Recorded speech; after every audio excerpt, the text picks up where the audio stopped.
All right, today on Make It Take It Outdoors, I'm going to teach you how to make a spinnerbait without any mold, and it's pretty easy. Stay tuned.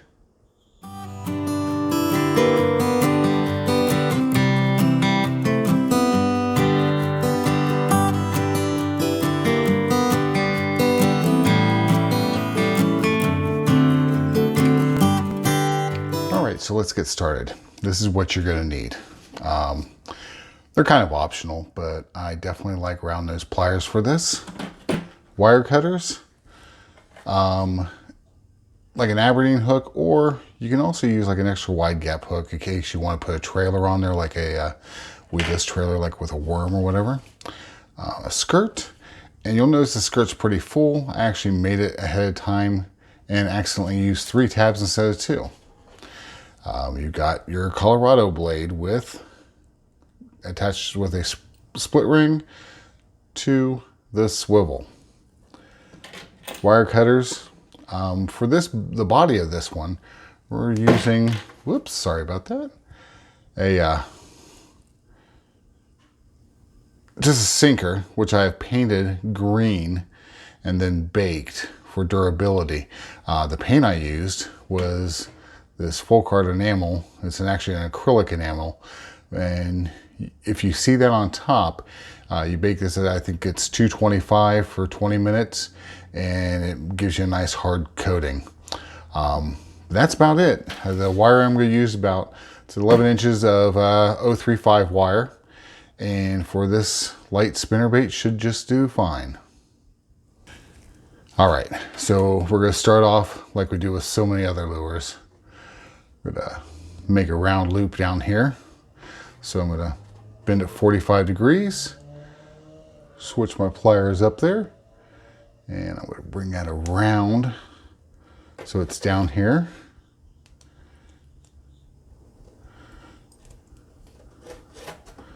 Then I kind of swing my finger around like that.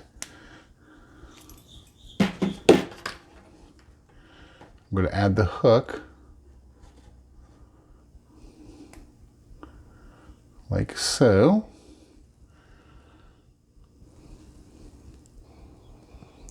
There you go. And now it only takes a couple wraps, so we're just going to hold the loop like that, and using my fingers, I'm going to wrap around once and twice. Now leave the tag end perpendicular to this loop. That way when I cut it off, I get a little bit closer with it. As always, make sure you are wearing eye protection, because in case you don't catch this, that will go flying at a pretty good rate. So that's our start. We've got hook and loop. Now as you can see, we want to keep the spinner blade along this plane here of that loop, so it's the hook standing up and everything. All right, so next we add the skirt. All right, so I'm going to take the skirt, and I've got the long end facing this way.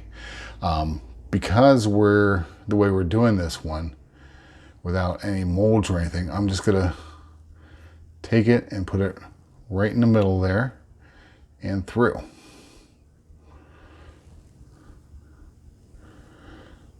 Okay, so as you can see, I just pull the skirt right on down.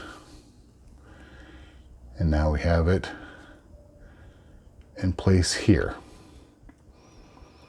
So again, hook points up here, so everything's going to be on this plane. Now the body, as you can see, I left it on the wire there so you could see what kind of sinker I used. All right. So now we just slide the body down. I didn't paint eyes on this, and the reason being is it's going to kind of be able to turn on here, as you can see. Now I could super glue it or epoxy it in place and then put eyes if I wanted to, but honestly I don't really think I need them. if you've ever seen a War Eagle spinnerbait, they make some wonderful spinnerbaits, and the head color is usually solid on a lot of those, so we're good. Now, next step. I've got my hook perpendicular this way, and now I'm simply going to bend the wire straight up without getting this hook in my finger, which I just did. Ow. Okay, so as you can see, we got the hook. Wire's a little bit not straight, so we will just adjust that a little bit by twisting it. And now what this does is keeps the body in place. Okay, and then all I'm going to do is with my round nose pliers, hold it in place and put another little bend. So there you have that so far. Okay,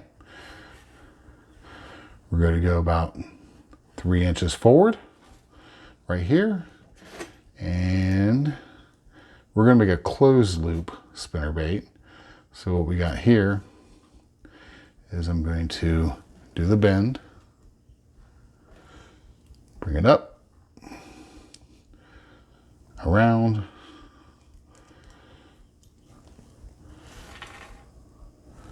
like that. Use my finger, and this is a little bit easier this way because I've got a lot more tag to work with. And I'm just going to wrap it around once, and then one more time so it's pointing up. So here's what we got so far. Yeah, it's a spinnerbait. Pretty cool. I'm going to pinch that in a little bit, give it more of an angle. And as you can see there, we'll go about that high.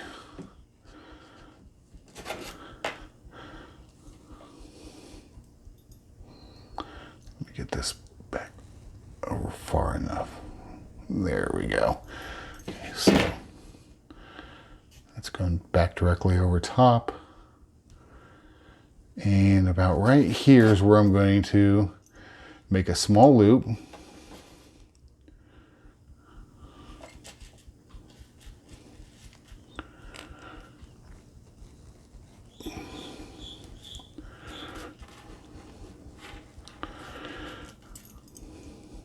Just like that.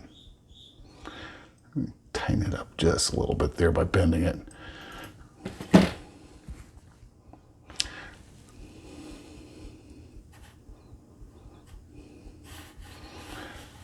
So this is what we have right now.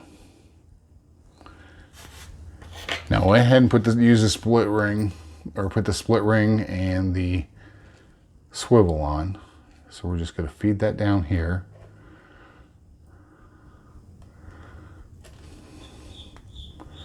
Like so.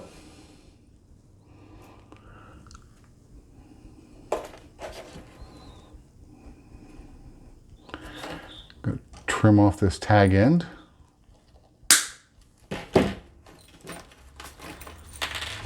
I just hooked that. All right, so there you have it. A simple, effective spinnerbait. And it took us, what? About 6-7 minutes to make that. Now, if you'll see up here, this I leave a little bit overlap. Well, sure, that'll show. So it keeps everything in place and everything.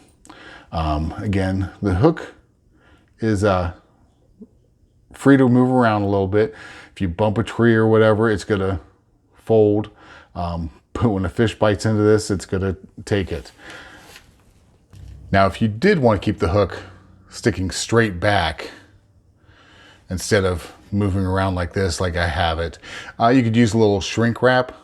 Shrink tube, just slide it on there before you put the skirt, heat it up so it shrinks down. That'll hold it straight back for you. But again, here we are. It's a spinnerbait. Pretty easy. Hope you like that.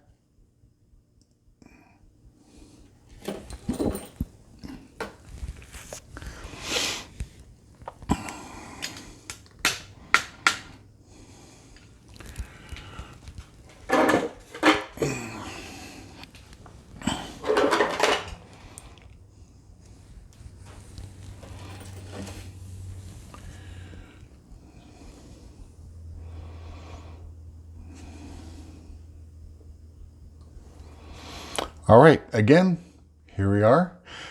This is the finished product. I used a number 4 Colorado blade, and I think this is 3/8 of an ounce. Again, 035 wire. Only special tool really is round nose pliers, which you can pick up at any craft store for under $10. You can tell I've had these forever because the grips are sliding off and everything, but I absolutely love them. So in the meantime, please hit like. Leave me a comment. If you like videos like this, hit subscribe and hit the little bell for notifications. Next, we're going to be doing buzz baits without any special tools, and then we'll go from there. But again, thank you so much for watching. I do appreciate your time, and tight lines.